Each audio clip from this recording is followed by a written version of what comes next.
Salmos, capítulo 90, versículo 12. Ensina-nos a contar os nossos dias, para que alcancemos coração sábio. Ensina-nos a contar os nossos dias, para que alcancemos coração sábio. O livro de Salmos, queridos, é um livro de cânticos.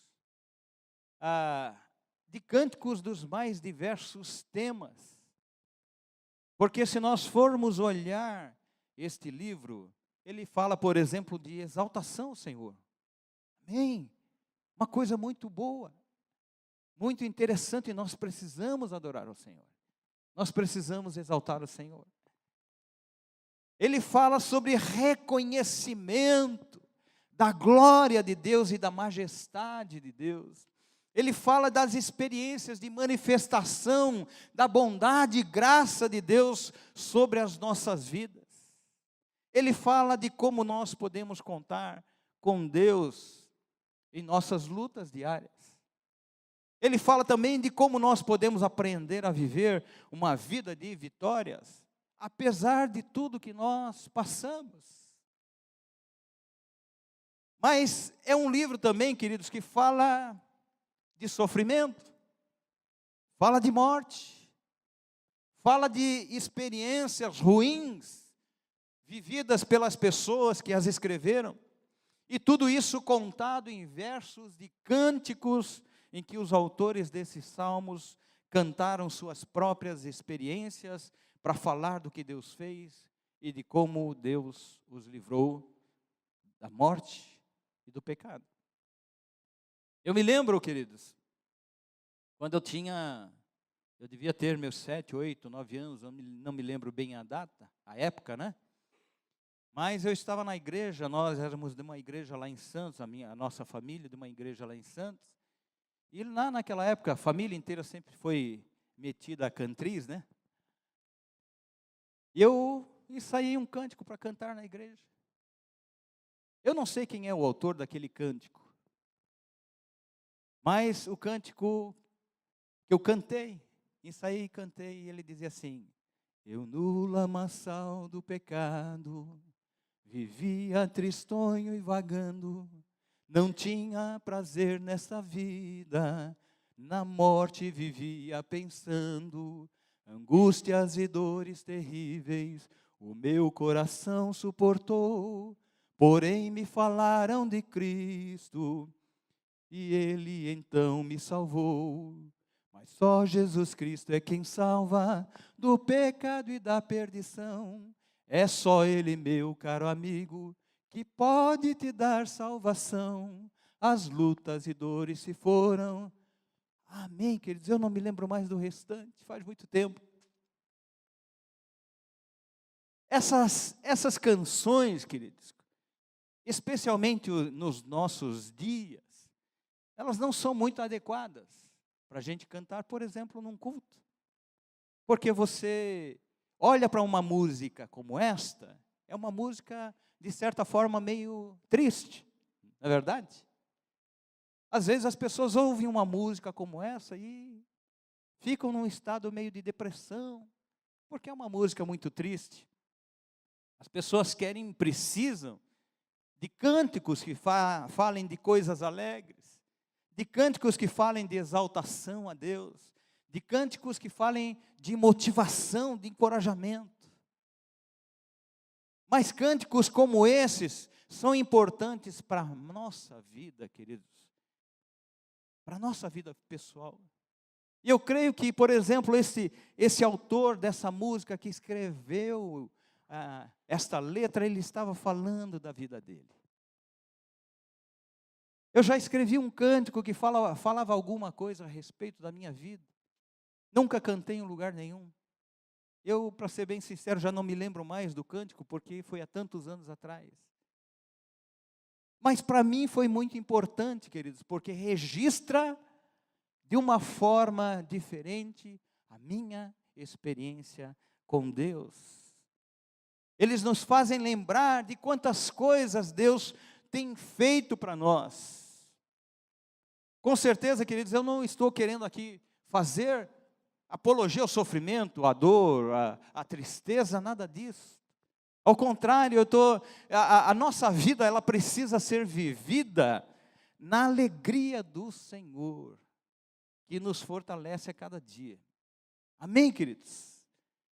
O que eu estou querendo dizer muitas vezes é que a gente se liga muitas vezes em cânticos que falam de coisas boas, mas nós vemos registrado aqui na Bíblia cânticos que falam de períodos de sofrimento e dor, e até mesmo de possibilidade de morte, que fez com que as pessoas se voltassem para Deus.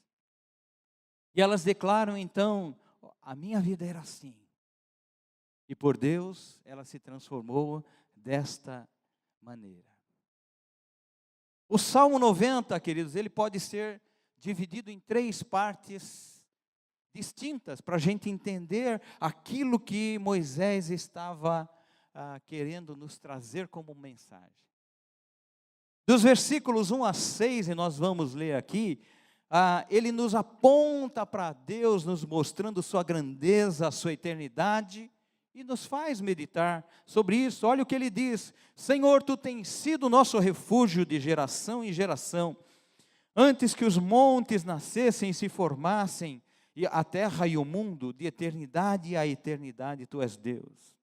Tu reduzes o homem ao pó e dizes, tornai filhos dos homens. Pois 1000 anos aos teus olhos são como o dia de ontem que se foi e como a vigília da noite. Tu os arrastas na torrente, são como um sono, como a relva que floresce de madrugada. De madrugada viceja e floresce, à tarde murcha e seca. Moisés está falando aí da grandeza de Deus. Está falando aí da eternidade de Deus. Está falando aí do poder de Deus. Está reconhecendo quem Deus é. Dos versos 7 a 12, ele faz uma reflexão acerca do sofrimento, morte e julgamento de Deus. Nós vamos ler depois. E nos versos 13 a 17, então ele nos aponta para a graça de Deus. A primeira coisa que eu vejo aí, queridos, está no versículo 1 e 2, e nos versos seguintes até o verso 6, que ele diz, Deus tem sido o nosso refúgio. Diga para você mesmo, Deus tem sido o meu refúgio. Amém? Deus tem sido o meu refúgio. Ele diz, Senhor, tu tens sido o nosso refúgio de geração em geração. Antes que os montes nascessem e se formassem a terra e o mundo, de eternidade em eternidade, tu és Deus. Ele está dizendo, Deus, tu és o nosso refúgio, tu és a nossa morada, tu és a nossa habitação, tu és o nosso lugar seguro. O mundo, queridos, não pode nos oferecer segurança, só Deus. Diferente do mundo que é transitório, efêmero, que vai passar. A Bíblia diz, aqui Moisés declara que Deus, Ele é eterno. Ele era, Ele é, Ele vai continuar sendo, Ele sempre será. Ele sempre será Deus. Não importa o que as pessoas pensem, não importa o que as pessoas dizem, Ele é e vai ser. Antes que o mundo existisse, Ele já era Deus. Ele é Deus. Ele é o centro de todas as coisas. E Moisés declara isso. Moisés, ele estava no deserto, cercado de milhares de pessoas que queriam a atenção dele, de pessoas que queriam conselhos, vivia sob constante a pressão de pastorear aquele povo, aquelas pessoas. Queridos, é muito fácil, é muito sintomático sua mente, pensamento, serem capturados por aquilo que você vive no seu momento. E aquilo que você está vivendo tem a tendência muito natural de fazer com que você esqueça do que é realmente importante. Moisés, nesse momento de reflexão, ele nos direciona para Deus. Ele nos mostra Deus. Ele aponta para a eternidade de Deus. Ele nos mostra que se nós queremos estar preparados para enfrentar o mundo à nossa volta, nós precisamos focar nosso coração, nossos olhos, nossa fé na força e na sabedoria de Deus e no próprio Deus. Há uma expressão muito popular que costuma se usar de vez em quando você quer falar sobre esperança. Você pode falar, sempre uma luz, onde? No fim do túnel. Sempre há uma luzinha no fim do túnel, por menor que ela seja. Nós podemos imaginar então, estando num túnel, ou estando, por exemplo, numa caverna, a escuridão por todo lado, a caverna ali cheia de morcegos e bichos que ameaçam te morder. Se você colocar os seus olhos e o seu coração nessas coisas, você não vai conseguir enxergar a luzinha que está lá na frente, sinalizando uma saída para a sua situação. Ele diz no verso 5 aqui, tu os arrastas na torrente, são como um sono, como a relva que floresce de madrugada. Geração vai, geração vem. Eclesiastes diz para a gente, tudo é transitório ao nosso redor. Mas Deus, queridos, Ele é eterno. Ele não muda. Ele era, Ele é, Ele sempre será. Não importa qual seja o seu sentimento, não importa o que as suas emoções digam para você, Ele é a nossa esperança, nesse mundo de transição, nesse mundo de transitoriedade, Ele é o nosso refúgio, Ele é o meu refúgio. E eu posso declarar isto como Moisés declarou aqui, ele disse, Senhor, Tu tens sido o nosso refúgio. Nós podemos também declarar, queridos, mas declarar apenas com a nossa boca não faz a menor diferença. Não basta apenas você pegar um salmo como esse, ou sair falando por aí, ou deixá-lo aberto numa estante sobre a mesa da sua sala, como se isto fosse fazer alguma diferença, como se fosse como é que chama? Um patuá? Ou começar a declarar como se isso fosse um mantra, que pode mudar a sua história. Não, queridos, isso não vai fazer diferença alguma na sua vida. Nós não podemos separar esse texto que Moisés declara aqui, do contexto de Deuteronômio, que o próprio Moisés escreveu lá em Deuteronômio, capítulo 28, versículo 1, que diz assim, se atentamente, o quê? Ouvires a voz do Senhor teu Deus, tendo o quê? Cuidado de guardar todos os seus mandamentos, que hoje te ordeno. O Senhor teu Deus te exaltará sobre todas as nações da terra. Amém, queridos? Isto é promessa para a nossa vida. Quando Moisés declara, Senhor, Tu tens sido o nosso refúgio e fortaleza, eu imagino Moisés se lembrando daquilo que Deus ordenou que ele registrasse lá no livro de Deuteronômio, dizendo, se atentamente ouvires a voz do Senhor teu Deus, se atentamente fizeres aquilo que a palavra de Deus ensina, então as bênçãos vão vir sobre a tua vida. E a Bíblia nos ensina algumas coisas importantes, querido. Eu já preguei aqui no começo do ano. Comunhão com Deus implica na comunhão, por exemplo, de uns com os outros. Na nossa comunhão. Não há como eu dizer que tenho comunhão com Deus, se eu não tenho comunhão com você. Não há como dizer que nós temos vida com Deus, se eu não tenho vida com os meus irmãos. Porque a vida de Deus é expressada, aquilo que eu recebo de Deus é expressada de maneira horizontal, na medida em que eu derramo sobre a vida de outras pessoas aquilo que eu tenho recebido do Senhor. Implica, queridos, em eu amar o próximo, de amarmos uns aos outros.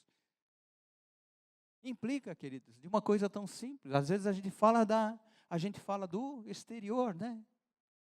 Mas implica, queridos, em eu ter esta mesma atitude dentro da minha casa.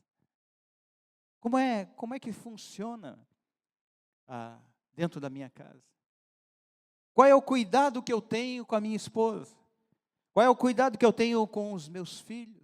Como é que eu tenho tratado a vida da minha família?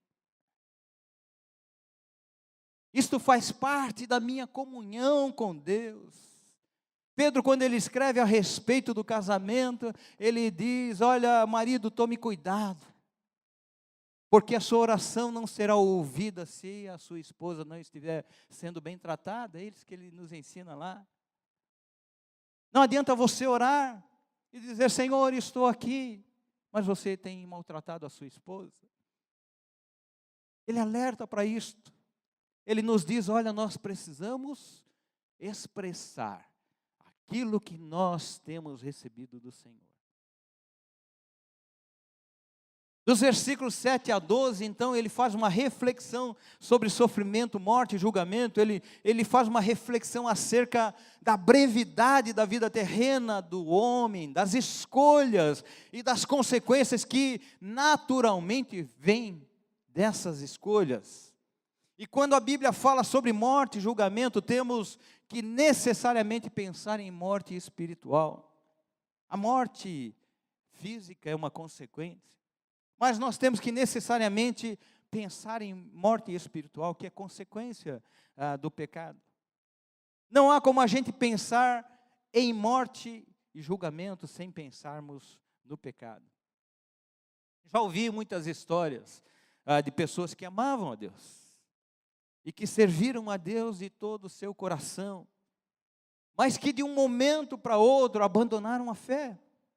A Bíblia já nos alerta, queridos, dizendo que haverá um tempo em que muitos apostatarão da fé.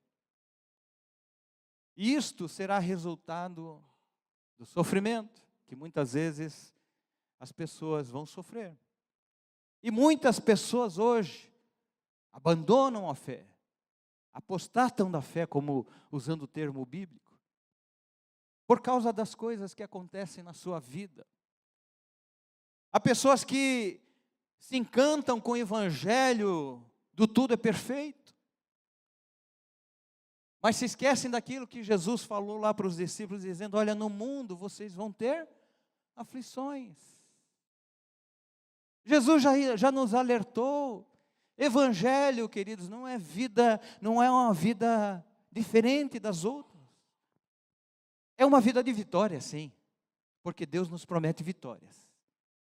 Mas não é uma vida isenta de lutas. E Jesus disse: no mundo vocês terão aflições. Mas ele também disse, completando essa frase: tende bom ânimo. Tende bom ânimo, porque eu venci o mundo. Tende bom ânimo, porque eu estive aqui e passei pelo que vocês passam, e eu venci o mundo. Tende bom ânimo, porque eu sofri tentações como vocês passam, mas eu venci o mundo. Tende bom ânimo, porque eu sofri a morte na cruz, mas eu venci o mundo. Nós temos a promessa de Deus de que nós somos vencedores em Cristo Jesus, apesar de todas as coisas. Na reflexão que Moisés faz a respeito dessas coisas, ele chega à conclusão de que sem Deus, queridos, não há como ter vida plena, não há como você ter esperança, não há como se viver uma vida verdadeira com Deus. A lição que ele nos traz no verso 12, quando ele diz, Senhor, ensina-nos a contar os nossos dias, para que nós alcancemos coração sábio. Para nós termos um coração sábio. E eu fiquei ontem pensando a respeito disso, tentando imaginar aquilo que Moisés estava querendo nos mostrar, quando ele diz que nós precisamos aprender a contar os nossos dias, aprender a contar os nossos dias de tal maneira que nós alcancemos, tenhamos um coração sábio. Dias desperdiçados, dias incontáveis, queridos, são aqueles em que muitas vezes você fez muita coisa e descobre que não fez absolutamente nada de valor. Fizemos muito do que não tem valor, muito que não acrescentou nada na nossa vida, muito que em nada nos edificou. Eclesiastes, capítulo 12, versículo 1, traz uma mensagem lá do pregador dizendo: lembra-te do teu Criador nos dias da tua mocidade. É uma palavra de alerta, queridos, para a nossa vida. Uma das coisas que eu tenho aprendido na minha vida, ao longo da minha vida, demorei um tempinho para aprender, é verdade. Mas eu tenho aprendido que nós precisamos dar atenção às experiências, sejam as minhas, sejam as dos outros. E quando a Bíblia traz estas recomendações que Deus deixou registrado para nós, ela quer fazer com que nós não tenhamos que passar pelo que aquelas pessoas passaram. Se nós dessemos ouvido ao que o pregador de Eclesiastes escreve: lembra-te do teu Criador nos dias da tua mocidade. Ele está dizendo: olha, preste atenção, as coisas do mundo não valem a pena, coloca o teu coração no Senhor, coloca o teu coração em obedecer a palavra de Deus, antes que venham os dias maus, porque eles virão. O problema é que quando os dias maus vêm, nós temos duas possibilidades: de estar com o nosso coração firmado em Deus e não sermos abalados por isso. Ou nós podemos fazer como muitas pessoas fazem: apostatar da fé, abandonar a fé. Pessoas que muitas vezes viveram a plenitude do Evangelho de Deus, e que por alguma situação na sua vida dizem: não vale a pena servir a Deus. Verdadeiramente ela nunca teve o seu coração firmado nas coisas de Deus e nunca experimentou de forma verdadeira a graça de Deus na sua vida. Ou não deu valor às coisas que Deus fez na sua vida. Nós precisamos aprender a valorizar, queridos, o que é eterno. Ele diz: ensina-nos a contar os nossos dias. Queridos, eu não sei quantos dias eu vou viver, mas eu sei que o Senhor sabe. Ele conhece os meus dias. Ele sabe de todas as coisas. Mas eu quero aprender a contar. Quando ele fala sobre isso, ele quer ter um coração sábio para buscar a direção de Deus. Para ter a direção de Deus sobre o que fazer e como fazer. Para que os dias dele sejam realmente importantes e tragam edificação na sua vida. Nós precisamos dar a devida atenção à palavra de Deus e fazer o que ela nos ensina. A Bíblia diz o seguinte: Temor do Senhor é o princípio da sabedoria. Se nós precisamos, e nós precisamos, da sabedoria do Senhor, a primeira coisa que nós precisamos fazer é temer. Não é ter medo, é temer. Temer é honrar. Temer é dar valor. Temer é olhar para a palavra de Deus como palavra de Deus. Temer é saber que Deus nos deixou isto para o nosso bem e agir de acordo com a palavra de Deus. Quando ele fala de ter um coração sábio, queridos, ter um coração sábio é conhecer a vontade de Deus, praticá-la na nossa vida. Instruções que Deus nos deixou para que nós tivéssemos uma vida de vitórias. Amém? Na terceira parte desse texto, do versículo 13 em diante, ele nos fala então da graça de Deus. Ele, na verdade, aqui ele faz uma oração. Ele olha para Deus, e diz: Senhor, Tu tens sido o nosso refúgio. Antes que os montes nascessem e se formassem os mundos, Tu és Deus. Ele reconhece Deus, ele reconhece a bondade de Deus, ele reconhece a eternidade de Deus, ele reconhece quem Deus é. Depois ele vai lá para os versículos 7 em diante, e ele reconhece quem ele é. Senhor, eu não sou nada. Eu sou um miserável pecador, que se não tiver o Senhor na minha vida, eu vou morrer. Eu preciso de Ti. E nos versículos 13 em diante, então ele começa a falar com Deus, dizendo: Senhor, volta-te, Senhor. Até quando? Tem compaixão dos Teus servos, ele diz. Reconhecimento de quem Deus é, queridos, e de quem nós somos, nos leva a buscar a graça de Deus na nossa vida. Não há como você viver sem a graça de Deus na nossa vida. Moisés, ele ora ao Senhor e pede: Senhor, tem misericórdia de nós. Perdoa os nossos pecados. Ser o Senhor da nossa vida. Nós entregamos tudo nas Tuas mãos. No versículo 14 ele diz: sacia-nos de manhã com a Tua benignidade, para que cantemos de júbilo e nos alegremos todos os dias. Ele está dizendo para o Senhor: Senhor, eu tenho sede do Teu amor, eu tenho sede da Tua benignidade, eu tenho sede da Tua bondade, eu tenho sede da Tua graça.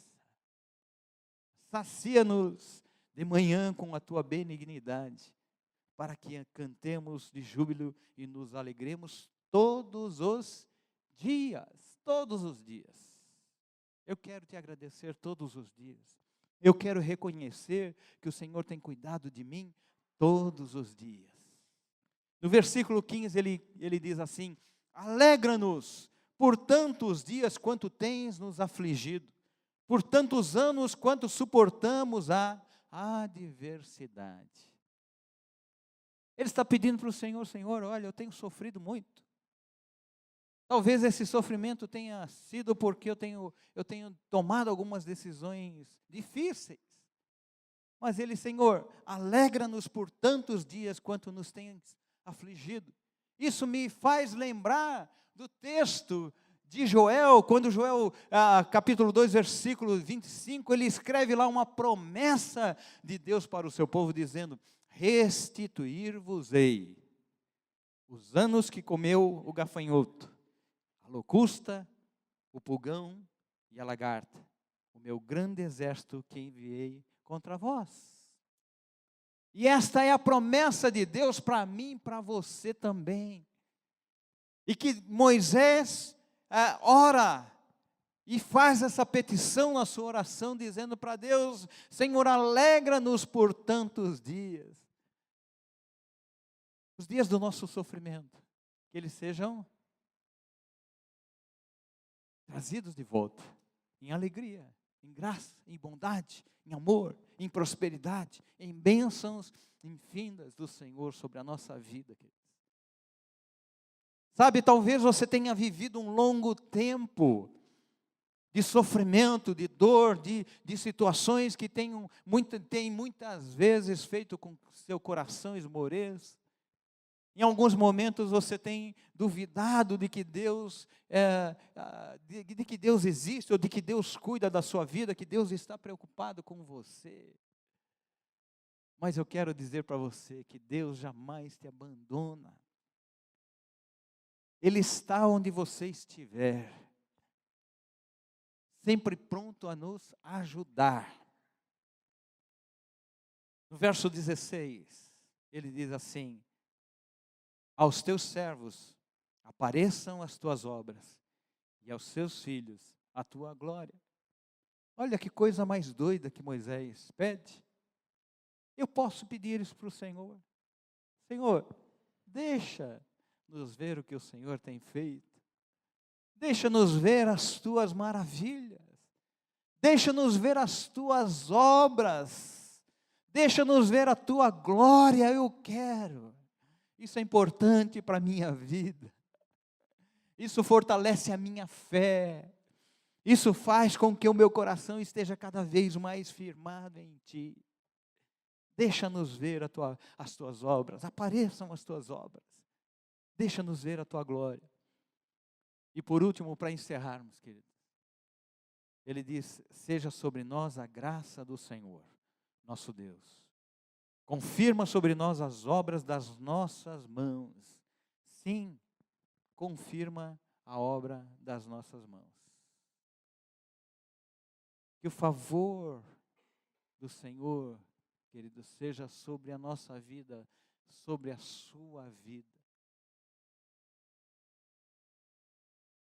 A oração de Moisés, ele está dizendo aqui: Senhor, não permita que aquilo que nós fazemos se torne infrutífero, sem significado. Que em tudo o que fazemos o Senhor seja o nosso guia.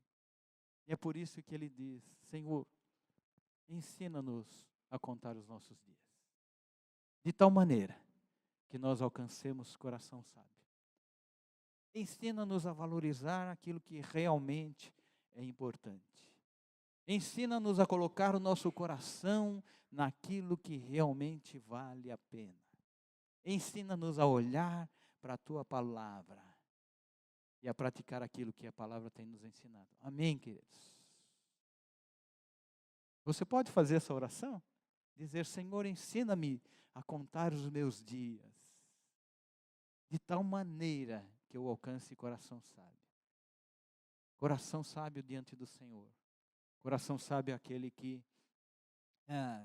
valoriza aquilo que a palavra de Deus nos ensina. Está registrado para nós.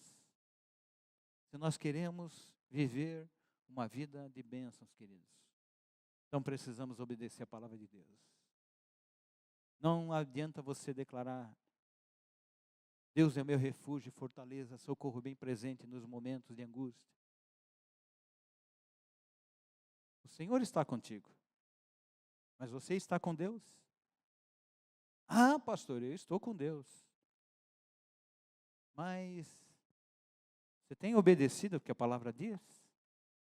Não, aí é um pouquinho mais difícil, porque a Bíblia pede algumas coisas aí que são muito difíceis para o homem fazer, porque o mundo é diferente, porque o mundo age de maneira diferente, porque eu tenho que seguir o padrão do mundo, porque se eu não seguir o padrão do mundo, eu vou ser um ET. Você está com Deus? Deus está com você, com certeza. Mas você está com Deus? Nós estamos com Deus? Nós estamos dando verdadeiramente atenção àquilo que a palavra de Deus nos ensina? Esse é o ponto. É o ponto de reflexão para mim e para você, queridos. Porque sempre é tempo de nós voltarmos o nosso coração para Deus. Amém? Fique de pé.